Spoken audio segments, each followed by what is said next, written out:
बिस्मिल्लाहिर्रहमानिर्रहीम। Evaluation matrix coefficient of determination. इस video में हम इसको डिस्कस करेंगे।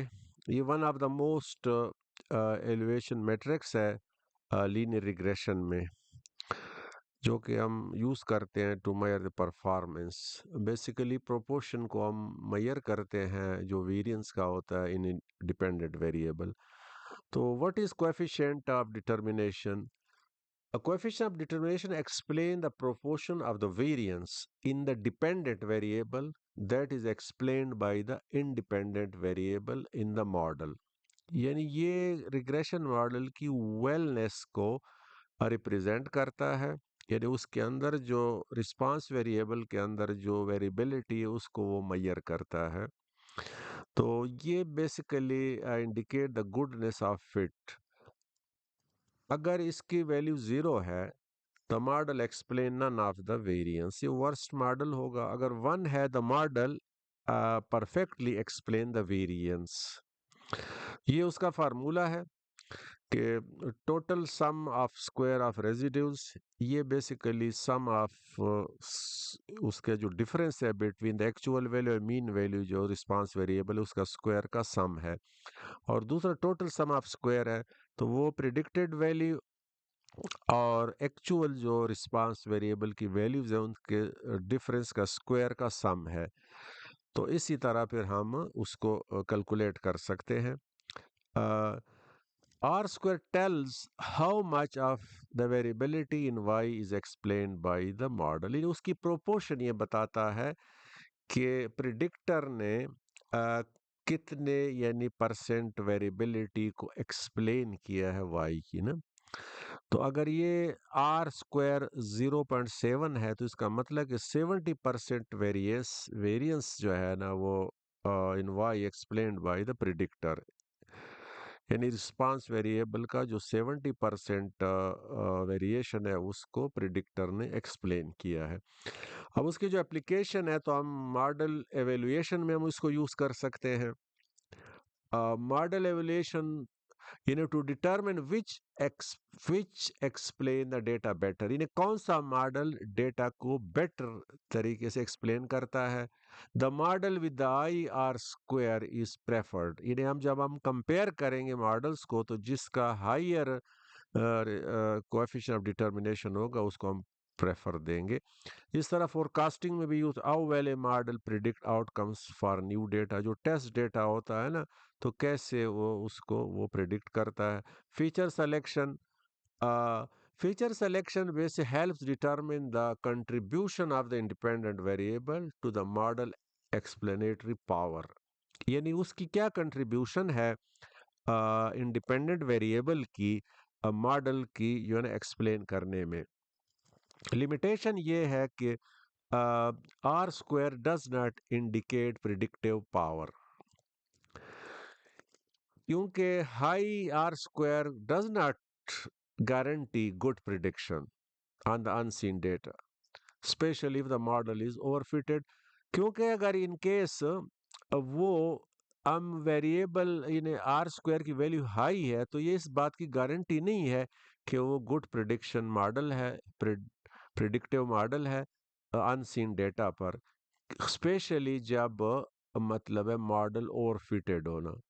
यानी ओवर फिटिंग का मतलब ये है कि जब मॉडल नॉइज और रैंडम फ्लक्चुएशन को ट्रेनिंग डेटा से लर्न करे बजाय इसके कि वो पैटर्न को लर्न करे, यानी पुअरली उसकी जो परफॉर्मेंस होती है अनसीन डेटा पे ना। दूसरा है कि इनसेंसिटिव टू ओवर फिटिंग, यानी ये ओवर फिटिंग को सेंस नहीं कर सकता।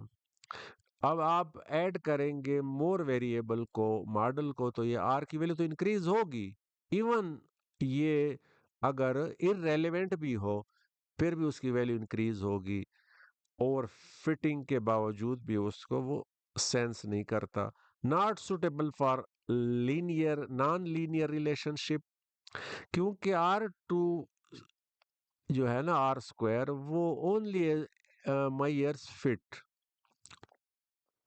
Are square assume linearity, so it may be not provide meaningful insight for non linear model, क्योंकि ये एज्यूम करता है डेटा, लीनियर डेटा को ना। अगर हम इसको नॉन लीनियर पे यूज करेंगे तो ये जो है ना प्रॉपर उसकी जो मीनिंगफुल इंसाइट्स प्रोवाइड नहीं करेगा। ऑल दो ये यूज हो सकता है, लेकिन उसके लिए फिर हमें दूसरे मेयर्स भी यूज करने होंगे, दूसरे टेक्निक्स जैसे क्रॉस वैलिडेशन है, रेजिड्यूल प्लॉट्स है वगैरह। Does not detects bias, R square only measure fit not whether the model is biased और the residues are properly distributed, क्योंकि ये बायस को डिटेक्ट नहीं करता और न ये डिटेक्ट करता है कि जो एरर्स है वो प्रॉपरली डिस्ट्रीब्यूटेड है। बायस का मतलब ये है कि जब मॉडल फेल हो जाए, अंडरलाइन पैटर्न, डेटा में जो अंडरलाइन पैटर्न है उसको कैप्चर करने में फेल हो जाए, इन अंडरफिटिंग कहते हैं, तो उसमें फिर ट्रेनिंग एरर और टेस्ट एरर दोनों हाई होते हैं। अब एडजस्टेड आर स्क्वायर यूज होता है to address the limitations of R square, क्योंकि R square increases with more variable, the adjusted R square penalized for the number of predictors. तो ये हम जो है ना उसमें फिर यूज कर सकते हैं, और ये चूंकि पेनलाइज कर देता है इस वजह से तो वो एडजस्ट हो जाती है उसकी वैल्यू। फॉर एग्जांपल हमारे पास ये वो है, दो वेरिएबल है, एक्स इंडिपेंडेंट है, वाई डिपेंडेंट है, और आर स्क्वायर जो है ना वो 0.7 का मतलब ये है कि 75% ऑफ द वेरिएंस जो है ना वाई के अंदर is explained bye x. Remaining जो है ना इन 25%, तो वो जो है ना वो नॉट कैप्चर ड्यू टू, यानी this is due to unexplained factor और नॉइज। कंक्लूजन ये है कि ये पावरफुल टूल है एवेल्युएटिंग रिग्रेशन मॉडल्स के लिए, लेकिन उसको रिलायबिलिटी को इंश्योर करने के लिए हमें चाहिए कि हम इसके साथ दूसरे मैट्रिक्स, एवेल्युएशन मैट्रिक्स को भी यूज करें, जैसे रूट मीन स्क्वायर्ड एरर है, रेजिड्यूल एनालिसिस है। अब अगर हम आर स्क्वायर और आर स्क्वायर एडजस्टेड को कैलकुलेट करते हैं ना, पाइथन को यूज करते हैं, तो हम इंपोर्ट करें लीनियर रिग्रेशन जो वो है एसके लर्न पैकेज से, और दूसरा आर टू जो है ना स्कोर है। तो ये हमारे पास वो है एक दो वेरिएबल एक्स वाई, जिसमें 6 वैल्यूज हैं, और आगे फिर नंबर एन जो है ना नंबर ऑफ वैल्यूज या number of records in the data. P जो है ना प्रिडिक्टर है, एक प्रिडिक्टर है चूंकि हमारे पास एक्स।